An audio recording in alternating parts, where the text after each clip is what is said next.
انسانی ہوس نے اپنے مفادات کی تکمیل کے لیے مذہب کے نام پر جو پیش کر مولانا عبد المجید ندیم شاہ صاحب کے ایسے اور بیانات سننے کے لیے ہمارے چینل ورڈ آف اسلام 2 کو سبسکرائب کریں اور بیل آئیکن کو دبائیں. شکریہ. انسانی ہوس نے اپنے مفادات کی تکمیل کے لیے مذہب کے نام پر جو پیش کر رکھا تھا وہ اس سے گھبرائے ہوئے تھے.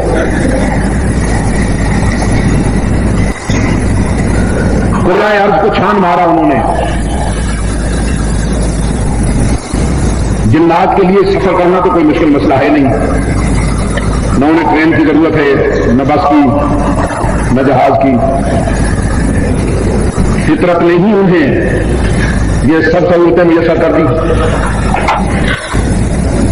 وہ مسافتیں جو انسان مہینوں میں طے کرتا ہے وہ لمحوں میں طے کر لیتے ہیں. چھان مارے سارا دریا، آبادیاں اور ویرانے، لیکن انہیں کیمیا نہ ملا، ان کی مرض کا علاج نہ ملا. رب العالمین نے فرمایا گھبرائی ہوئی اس جنوں کی جماعت کو ہم نے محبوب تیرے قریب کر دیا.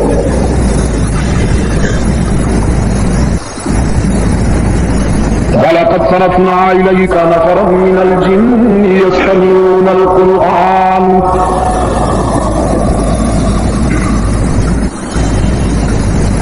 ہم نے جنوں کی جماعت کو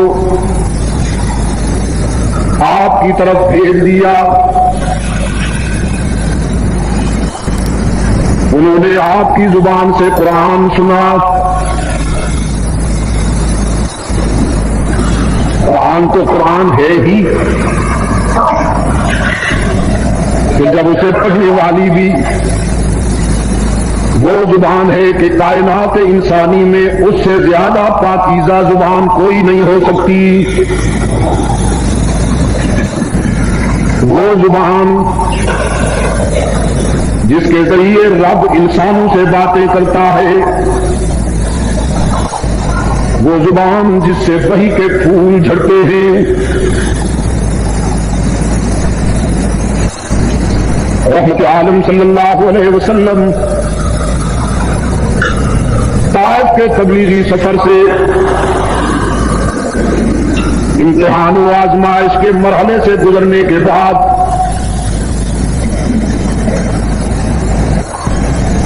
جسم زخمی ہے سنگباری کا نشانہ بن کر، اور میں کہا کرتا ہوں عشق کے سفر میں جب جسم زخمی ہو جاتا ہے تو روح پر جوانی آتی ہے، روح پہ شباب آتا ہے. رحمت عالم صلی اللہ علیہ وسلم کھجوروں کے ایک باغ میں محض تلاوت ہے.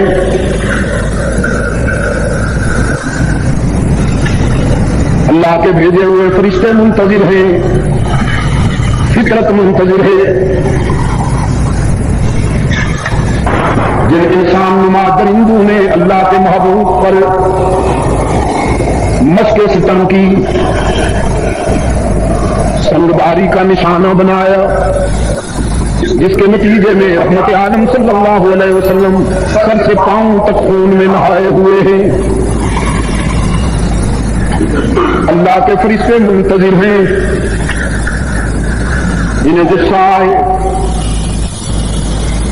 ان کی جبین پہ جلال کی کروٹ آئے. یہ خفیف سے لہجے میں تراہی کا کوئی عنوان پسند تو کریں، تعمیل میں ذرا بھی دیر نہیں ہوگی. لیکن رحمت عالم صلی اللہ علیہ وسلم پشاور کے روشن ضمیروں، مشرق سے مغرب، جنوب سے شمال، بلکہ فرش سے عرش تک کائنات کی اکائی بھی محمد کے ظرف کا مقابلہ نہیں کر سکتی.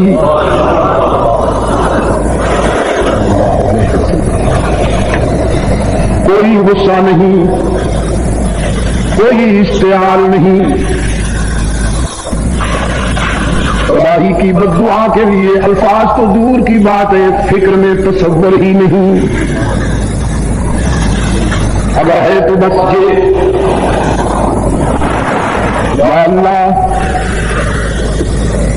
انہیں تو نے وہ نگاہیں تو دی ہیں کہ کائنات کا نظارہ کرتے ہیں، ان بے بصیرتوں کو وہ نظر بھی دے دے کہ مجھے پہچان سکے.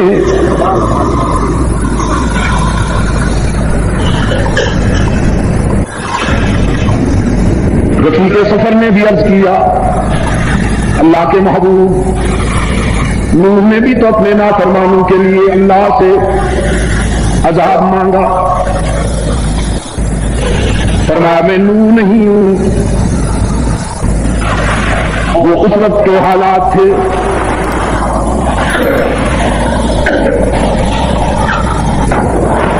رحمت عالم صلی اللہ علیہ وسلم باب تلاوت ہو گئے.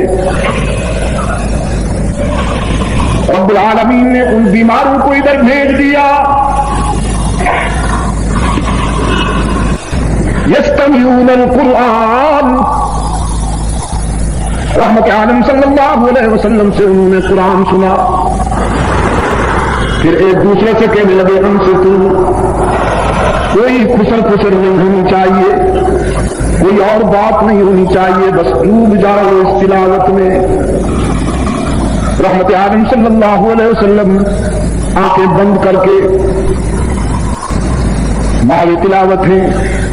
واللہ الذی لا الہ الا ہو عالم الغیب والشہادہ والرحمن الرحیم. واللہ الذی لا الہ الا ہو عالم الغیب والشہادہ والرحمن الرحیم.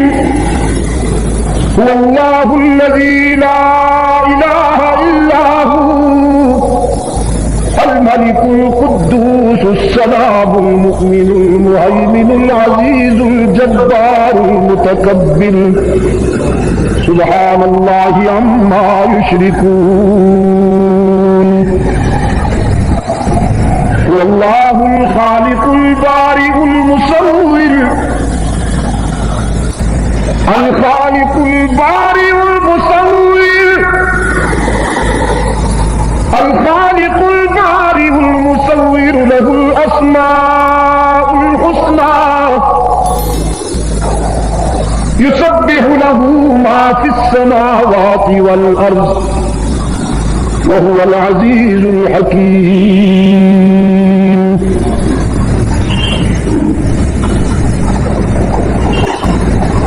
ایک دوسرے سے کہنے لگے ساری دنیا سے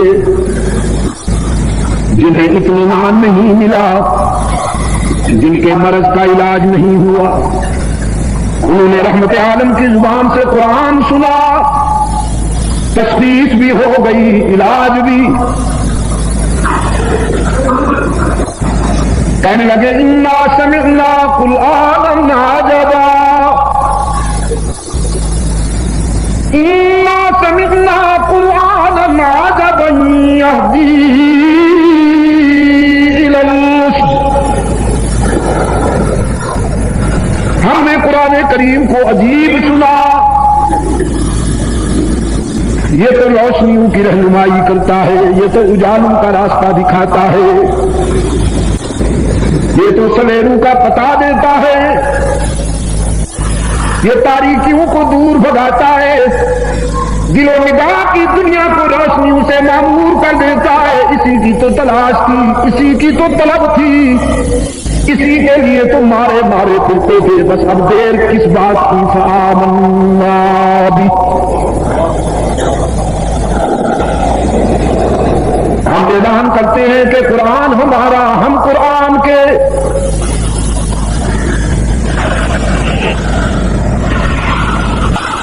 ہم اس کی سچائی پر ایمان اسی سے وابستہ ہونے کا اعلان کرتے ہیں فآمنا بھی۔ حبیب کبریا صلی اللہ علیہ وسلم جنہیں طائف کے محلات میں رہنے والوں نے پتھر مار مار کے زخمی کر دیا، رب العالمین نے فرمایا یہ میرا انتخاب ہوتا ہے، دلوں کا انتخاب میں کیا کرتا ہوں۔